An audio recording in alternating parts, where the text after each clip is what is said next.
2018 may not turn out to be the year Apple had hoped for, and why the iPhone X could be coming back from the dead. We're back after a little break with a brand new batch of Apple news and rumors on the Apple Core. To say that Apple's had a rough start to the holidays would be an understatement. There's been talk of production cuts on the new iPhones, weaker than expected demands, and a looming tariff threat. Now, before we even begin to go down that road, let me make a couple things clear. First off, it seems like every year we love to spell doom for Apple, but regardless of the headlines, Apple will still sell a lot of iPhones, and they're actually gonna make a lot of money off these iPhones because now they cost more. But sales have failed to meet analysts' expectations, so this in turn has apparently forced Apple to cut back on production orders for the iPhone XR, XS, and XS Max. This in turn has forced suppliers to cut costs. According to a Bloomberg report, Foxconn, Apple's main iPhone supplier, is expected to cut nearly $3 billion from its expenses for 2019. Now that's almost half of their yearly expenses. And this is not the first time Apple has had to cut production orders, at least according to the rumors. And it's not just Foxconn that's affected. Camera lens supplier Largan Precision, along with other suppliers, expect to see revenue dips based on the slow demand, according to a DigiTimes report. And then there's the tariff issue. As the trade war with China heats up, President Donald Trump has threatened to impose a 10% tariff on iPhones and MacBooks imported from this country. And while it may just be a negotiation tactic, if it were actually to become a reality, it could cost Apple over $1 billion in earnings.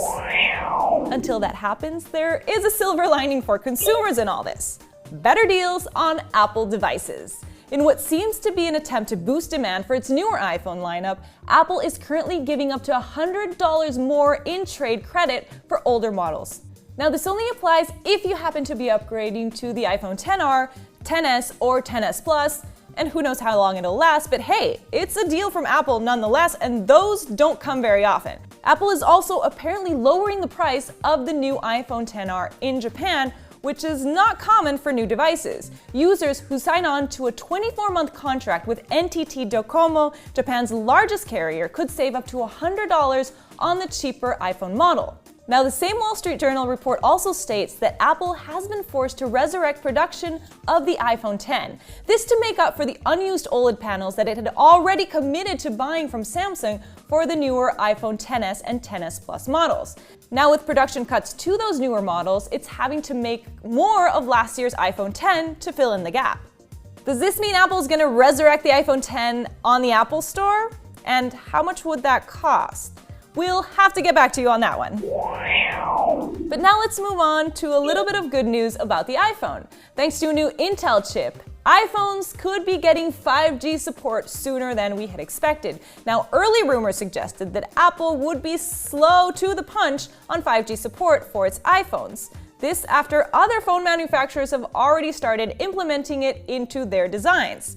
Now, Intel, though, just announced the new XMM8160 chip that can support speeds of up to 6 times faster than the latest LTE models available today. Now, it may be a bit late to put it into the 2019 iPhones, but definitely a possibility for early 2020, which at this point is almost a year away, and that's kind of insane. We're gonna end on a high note with the Apple Watch finally getting Spotify support to all users. Now, let's taper down expectations a little bit. You're only going to be getting the basic playback controls, such as play, pause, back, forward, rewind, ability to collect your favorites and replay recent tracks.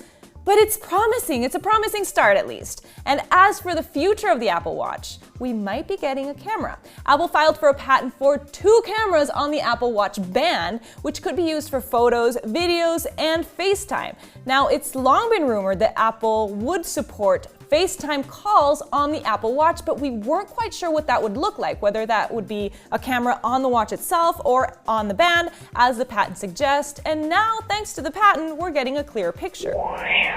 That's all I have for this week's show, but we're just weeks away until the end of the year, which is kind of crazy, and I want to start collecting your 2019 Apple wish list. Now, this can include anything from products services, software updates, sky's the limit. You know the drill. Just leave your answers on the comment section below or hit me up on Twitter. And of course, come back next week for more Apple Core.